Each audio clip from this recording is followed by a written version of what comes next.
The quantum sensors buried deep within Pluto's ice sheets detected the Vexari warships long before they entered the solar system.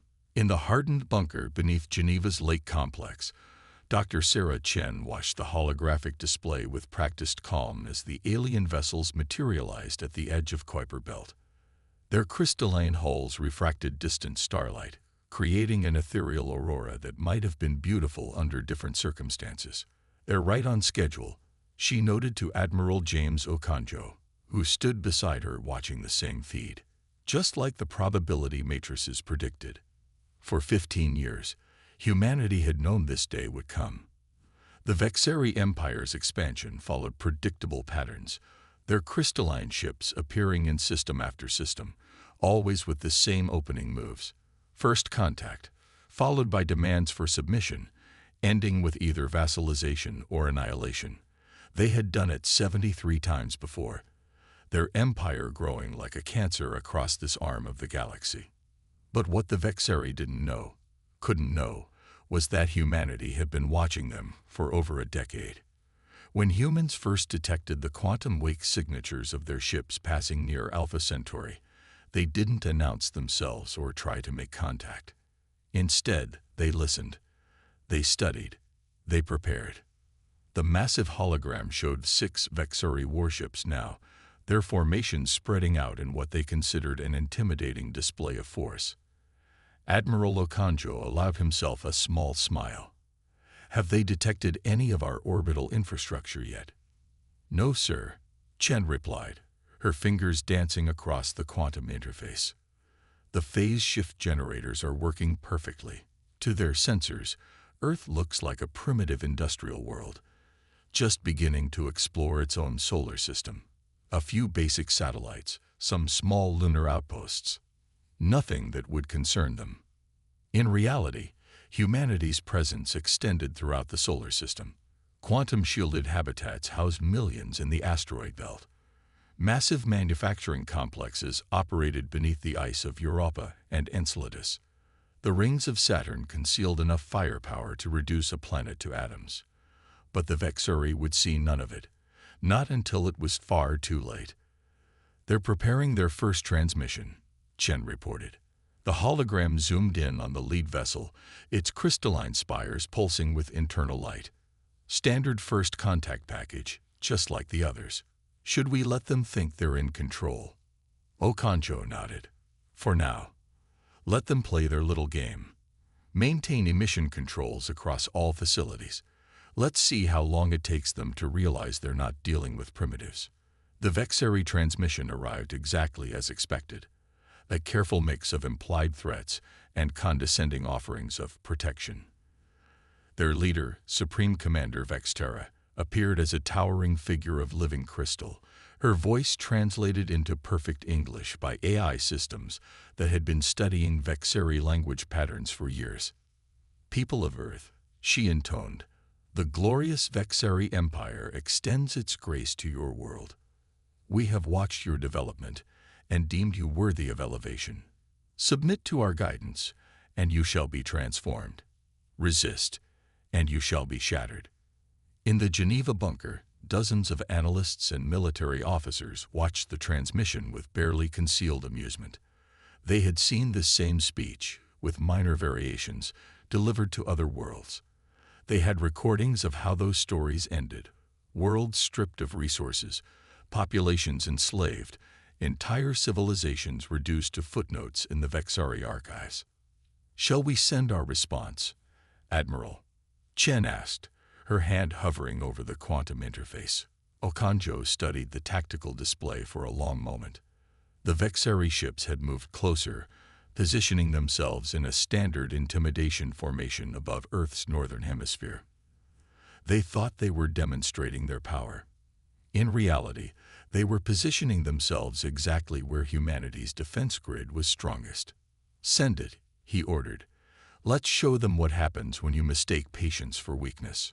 Chen initiated the transmission, a simple text message, broadcast on the same frequencies the Vexari had used. Its brevity would confuse them, go against everything they expected from a primitive species. The message contained just 4 words. "We've been expecting you." In her crystalline command chamber aboard the flagship, Supreme Commander Vex Terra received the human response with initial amusement that quickly turned to confusion. This wasn't how first contact scenarios usually played out. There should have been fear or awe or desperate attempts at negotiation. Instead, this simple statement carried an undertone of confidence. She was still pondering the meaning when her tactical officer reported something impossible: quantum fluctuations throughout the solar system, patterns that suggested technology far beyond what these humans should possess. In that moment, Vex Terra began to understand that perhaps, for the first time in Vexari history, they had made a terrible miscalculation. The game of deception was about to end, and humanity was ready to show the galaxy why underestimating Earth was the last mistake the Vexari Empire would ever make. Supreme Commander Vex Terra's crystalline form pulsed with barely contained rage as she reviewed the sensor data for the third time. Something was wrong with this system, deeply, fundamentally wrong. Her ship's quantum arrays were detecting ghost signatures throughout the solar system, flickering patterns that appeared and vanished like solar flares. It defied everything the Vexari knew about primitive worlds. "Launch probe swarms," she ordered, her crystalline voice resonating through the command chamber. "Full spectrum analysis of every planet, moon, and asteroid cluster. Find out what these humans are hiding." Deep beneath Europa's ice sheets, Lieutenant Maya Patel watched the Vexari probes deploy through the quantum monitoring network. She sat in a control room carved from the moon's ancient ice, surrounded by displays showing real-time data from throughout the solar system. "They're getting curious, Dr. Chen," she reported through the quantum comlink. Probe launches detected from all 6 capital ships. In Geneva, Dr. Chen shared a knowing look with Admiral Okonjo. "Right on schedule. They always resort to brute force scanning when confused. Shall we give them something to think about?" Okonjo nodded. "Execute Phase 2. Let's see how they handle a glimpse behind the curtain." Throughout the solar system, carefully orchestrated revelations began. A quantum shield flickered for just 2 seconds around Titan, revealing a massive shipyard before vanishing again. A power surge near Mercury allowed the Vexari to briefly detect the massive solar energy collection array that powered Earth's defense grid. In the asteroid belt, a mining operation processing more raw materials in a day than most civilizations managed in a year became visible for exactly 3 seconds.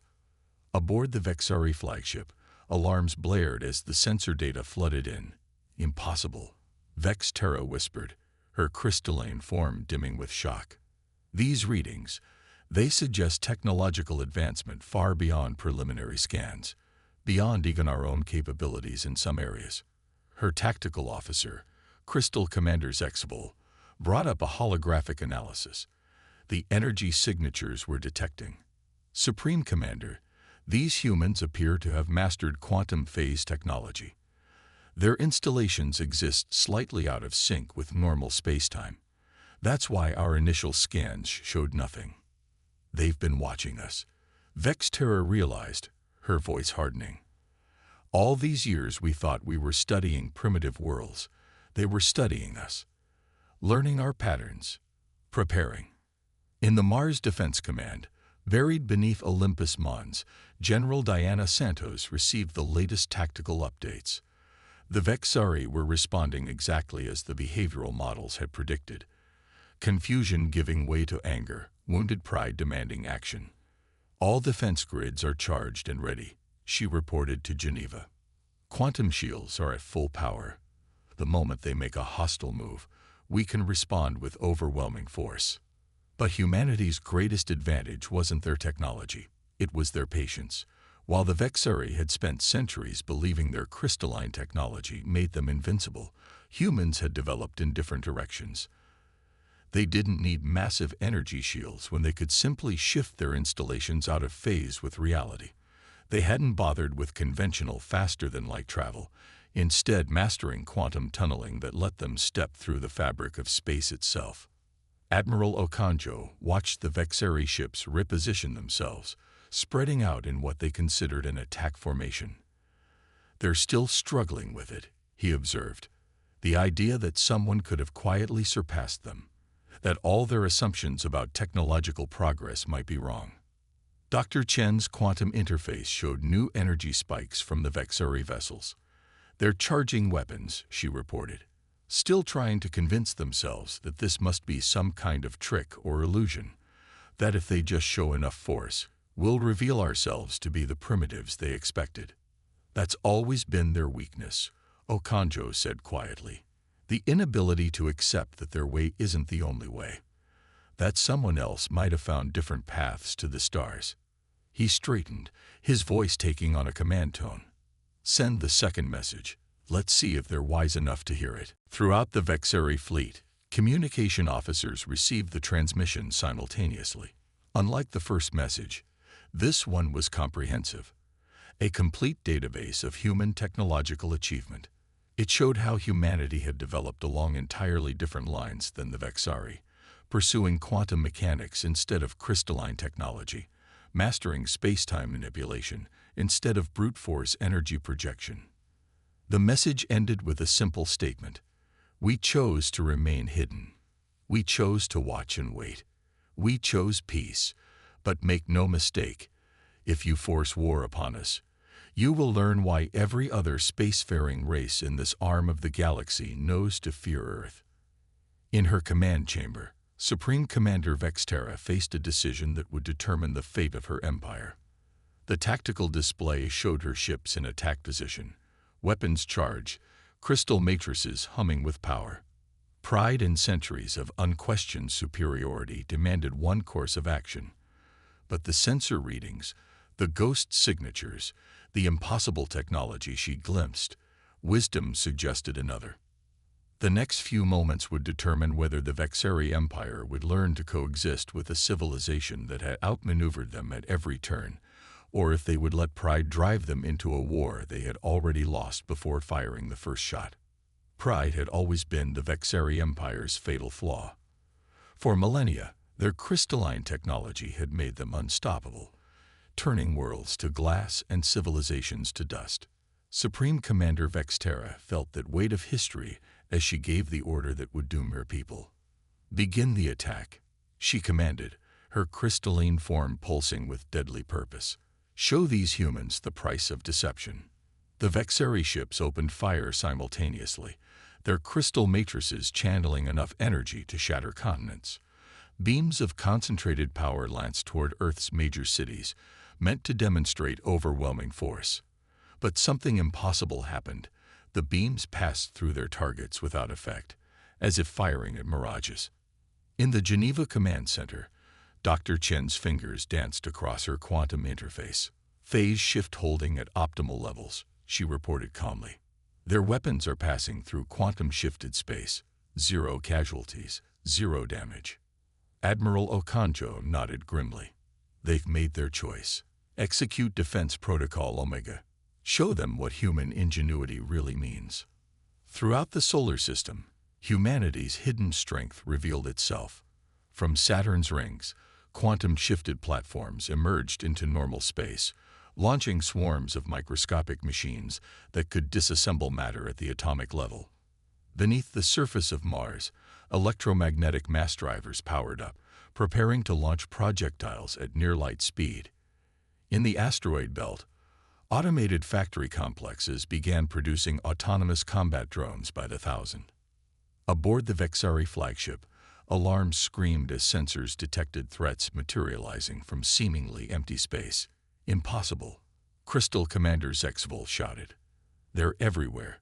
Weapons platforms, defense systems, entire fleets appearing from nowhere."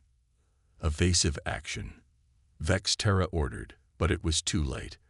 The first wave of human nanites reached her forward ships, beginning their microscopic assault on the crystalline hulls.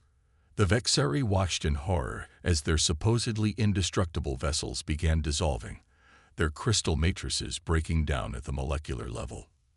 From her command post on Titan, Lieutenant Commander Rachel Martinez observed the battle through quantum sensors. "Nanite swarms performing at 97% efficiency," she reported to Geneva. Vexari crystal technology is proving even more vulnerable to molecular deconstruction than our simulations predicted. The Vexari attempted to adapt, their ships generating new energy frequencies to repel the nanite swarms. But humanity had spent years studying their technology, predicting every possible countermeasure. For each defense the Vexari deployed, humans had 3 different ways to bypass it. Mass driver shots from Mars streaked across space at relativistic speeds, their kinetic energy turning proud Vexari warships into expanding clouds of crystalline debris. Quantum-shifted drones appeared inside their defensive screens, deploying electromagnetic pulses that shattered crystal control systems. Every tactic the Vexari had perfected over centuries of conquest proved useless against an enemy that refused to fight according to their rules. "We're losing ships too fast," Zexvol reported, his crystalline form flickering with distress. "Our weapons pass through their installations without effect. Our shields can't stop their attacks. This isn't war as we know it." "No," Vexterra agreed, watching another of her ships dissolve under nanite assault. "This is war as they know it, and we never saw it coming." In the ice caves of Europa, Maya Patel monitored the quantum communication channels, listening to the Vexari commanders as their confidence crumbled into panic. "They're beginning to understand," she reported to Dr. Chen.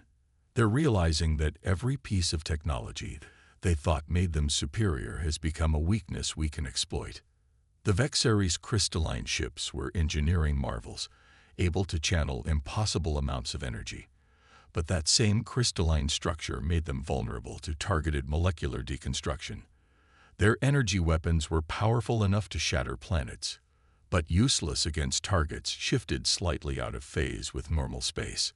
Every advantage they had relied on for centuries had been turned against them by human ingenuity. "They're attempting to retreat," General Santos reported from Mars Command. 3 ships remaining, trying to reach the quantum wake threshold for FTL transit. Admiral Okonjo studied the tactical display for a long moment. "Let one escape," he ordered finally. "The galaxy should know what happens when you mistake patience for weakness, when you assume different means inferior, when you let pride blind you to reality." The remaining Vexari ships desperately fired their engines, trying to break free of the solar system. Human forces held back, allowing a single vessel, Supreme Commander Vexterra's flagship, to escape. The others dissolved under concentrated nanite assault, their crystalline forms breaking down into clouds of component atoms. As her ship pulled into quantum wake space, Vexterra watched the tactical display with haunted eyes. In less than an hour, humans had destroyed 4 of her most powerful warships. They had revealed technological capabilities that shouldn't be possible. Most terrifyingly, they had done it all with a precision and efficiency that suggested they could have ended the battle even faster if they chose. The Vexari Empire had prided itself on being invincible, but now they had learned a harsh lesson. There is always someone stronger. Sometimes, they're just patient enough to wait until you make the first mistake. News of the Vexari defeat spread through the Empire's quantum communication network like a shockwave. Supreme Commander Vexterra's damaged flagship limped into the Vexari home system, its crystalline hull partially dissolved, its crew haunted by what they had witnessed. In the Imperial Palace on Vexar Prime, the High Council gathered to hear her report. "They were waiting for us." Vexterra's hologram flickered as she addressed the assembled council members, her crystalline form still showing signs of battle damage. "Everything we thought we knew about them was wrong. They didn't develop along our technological path. They found another way entirely." In the Geneva Command Center, Dr. Chen and Admiral Okonjo monitored the quantum transmissions racing between Vexari worlds. Their translation AIs decoded the panicked messages, revealing an empire in crisis. "They're mobilizing their entire fleet," Chen reported. 7,000 ships gathering from across their territory. "Let them come," Okonjo replied calmly. "They still haven't learned the real lesson." That lesson was already spreading beyond the Vexari Empire. Throughout this arm of the galaxy, Other civilizations monitored the quantum traffic with growing interest. Humanity's victory over the supposedly invincible Vexari had shattered centuries of established power dynamics. On Europa, Lieutenant Maya Patel's quantum monitoring stations detected new signals. "We're receiving transmissions from other species," she reported to Geneva. The Altheran Collective, the Nexus Domains, even the reclusive genre, they're all requesting diplomatic contact. For centuries, these civilizations had lived in fear of the Vexari, developing their own societies in careful isolation to avoid drawing the Empire's attention. Now they saw an opportunity, not just protection from the Vexari, but a chance to learn from a civilization that had found entirely new paths to the stars. Meanwhile, the Vexari response proved they had learned nothing from their defeat. High Admiral Zexvol, promoted after Vexterra's disgrace, addressed his gathered fleet commanders. "We will return to the Sol system with overwhelming force," he declared. "We will show these humans that one lucky victory does not make them our equals." But humanity had anticipated this reaction. As the Vexari fleet gathered, quantum sensors throughout human space tracked their movements.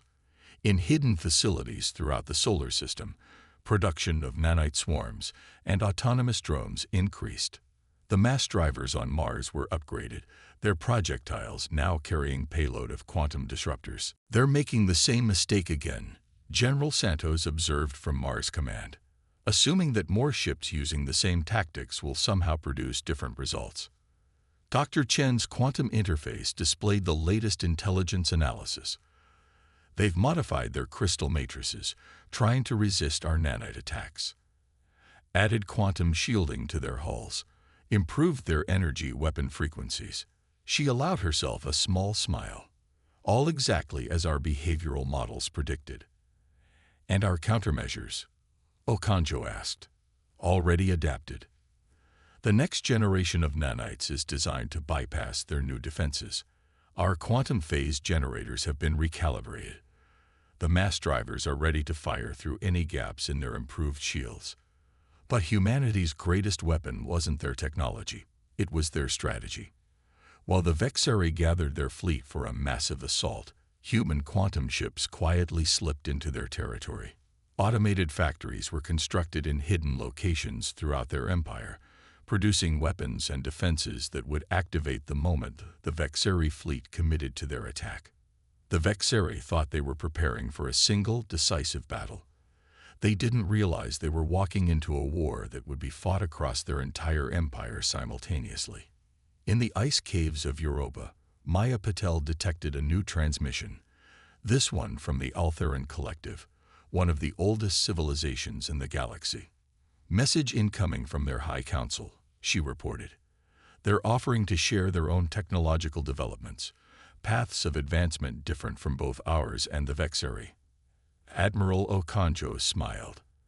"And that's the real victory. Not just defeating the Vexari, but showing the galaxy that there are always different paths forward. That no single species has a monopoly on progress." As the Vexari fleet prepared for what they thought would be their moment of revenge, humanity was already changing the fundamental balance of power in the galaxy. Their victory hadn't just demonstrated military strength. It had shown that innovation, patience, and the willingness to explore unconventional solutions could overcome even the most established powers. The real question now wasn't whether humanity would defeat the coming Vexari assault. It was what kind of galaxy would emerge from the shadow of their crumbling empire. The Vexari attack fleet emerged from quantum wake space exactly where humanity expected them to appear. 7,000 crystalline warships filled the space beyond Neptune's orbit, their hulls gleaming with improved quantum shielding, their weapons charged with enough power to shatter worlds. High Admiral Zexvol stood on his command deck, confident that this overwhelming display of force would finally put these upstart humans in their place. He didn't realize he was already too late. In the Geneva Command Center, Dr. Chen's quantum interface displayed a galaxy-wide tactical map. "All automated facilities within Vexari space are in position," she reported. "Their fleet departure has left their core worlds virtually undefended." "Just as predicted." Admiral Okonjo nodded to his staff. Execute final protocol. Show them the true cost of empire. Throughout Vexari space, hidden human facilities activated simultaneously. Quantum-shifted manufacturing plants that had been secretly constructed over the previous weeks began producing swarms of nanites and autonomous drones. On dozens of Vexari worlds, defense systems suddenly found themselves under attack from weapons that hadn't existed moments before. Multiple quantum signatures detected. Zexvol's tactical officer shouted, his crystalline form flickering with alarm. Human attack forces appearing throughout Imperial space. Our colony worlds are under assault. The Vexari fleet, gathered for what they thought would be a decisive battle at Earth, could only watch helplessly as their empire began to crumble behind them. Every tactic they had developed to counter human technology proved useless against an enemy that had already anticipated and bypassed their countermeasures. Lieutenant Maya Patel, monitoring from Europa, tracked the cascade of failures spreading through Vexari space. Their quantum communication network is collapsing, she reported. Colonial defense systems are being systematically dismantled. Their entire command and control structure is disintegrating. But humanity's true victory wasn't being won through force of arms. As the Vexari Empire crumbled, other galactic civilizations began to move. The Altheran Collective revealed technology they had kept hidden for centuries, joining their quantum advancement with human innovation. The Nexus domains shared their own unique solutions to faster-than-light travel. The genre emerged from their isolation, bringing perspectives on space-time manipulation that even humanity had never considered. We're receiving surrender signals, General Santos announced from Mars Command. Not just from their fleet. Colonial governors across their empire are requesting terms. They're watching their invincible technology fail against approaches they never imagined possible. In his flagship, High Admiral Zexvol faced the ultimate humiliation, the realization that his massive fleet, gathered to crush humanity once and for all, had become irrelevant before firing a single shot. The humans hadn't just outmaneuvered them tactically. They had fundamentally changed the rules of galactic civilization. Your empire is finished.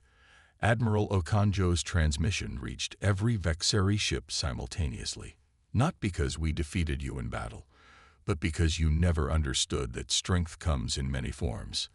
That progress isn't a single path to be enforced, but a web of possibilities to be explored. The message continued, being broadcast across all of known space. To all civilizations watching this moment, humanity extends an invitation, not to submit or serve, but to share, to learn from each other, to discover new paths forward that none of us could find alone. As the Vexari fleet began powering down their weapons, accepting the inevitable, quantum communications from across the galaxy flooded human channels. Species that had hidden their advancements for fear of Vexari reprisal now emerged, eager to join in an exchange of ideas and innovations. Civilizations that had developed along entirely different technological paths offered to share their unique perspectives. Dr. Chen's quantum interface struggled to keep up with the incoming signals. We're receiving technological data from 17 different species, she reported, her voice filled with wonder. Each one took a different approach to solving the same problems. The potential for advancement when we combine these perspectives. The fall of the Vexari Empire marked more than just the end of their dominion over this arm of the galaxy. It represented the death of the idea that there was only one path to the stars, only one valid form of progress. Humanity's victory had proven that true strength lay not in forcing others to follow your path, but in being willing to explore new ones. In the months that followed, the galaxy underwent a transformation. The former Vexari worlds were integrated into a new cooperative framework, their crystalline technology finding new applications when combined with other approaches. Research centers were established where scientists from dozens of species worked together, combining their unique perspectives to solve problems that had stumped them individually. And humanity, the civilization that had hidden its strength until the perfect moment, became known not as conquerors or destroyers, but as the ones who showed the galaxy a fundamental truth, that in the vast darkness between the stars, There are countless paths forward. You just have to be willing to look for them. The quantum sensors buried in Pluto's ice sheets still maintain their vigilant watch over human space. But now they're joined by technology from a dozen other civilizations, each adding their own unique approach to the defense of their shared future.